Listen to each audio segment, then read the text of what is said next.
Selamat siang, saya Widya Sania akan menyampaikan berita teraktual yang terjadi di seputar Sumatera Selatan dalam info hari ini, Senin di Palpos Channel.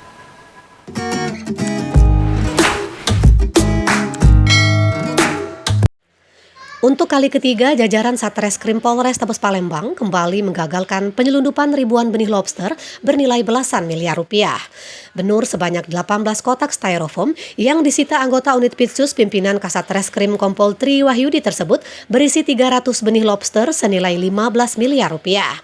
Turut diamankan dua pelaku yakni Ferdi dan Dani, keduanya warga kota Lubuk Linggau yang ditangkap saat membawa mobil Innova dengan nomor polisi BG 1107B. Menurut Kasatreskrim Kompol Tri Wahyudi, kedua pelaku diamankan saat melintas di kawasan Jalan Musi 2 Palembang pada Kamis malam 21 Oktober 2021. Ribuan baby lobster ini dibawa pelaku dari daerah Indralaya dengan tujuan kota Lubuk Linggau. Kedua pelaku mengaku hanya disuruh mengantar dengan upah 2 juta rupiah.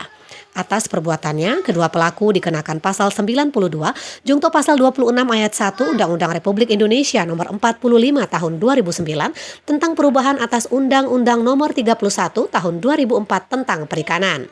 Sementara itu, Ferdi, salah satu pelaku berkilah, tidak mengetahui jika barang yang dibawanya tersebut adalah benih lobster yang terlarang. Mizon Bule melaporkan dari Mapolrestabes Palembang untuk Anda.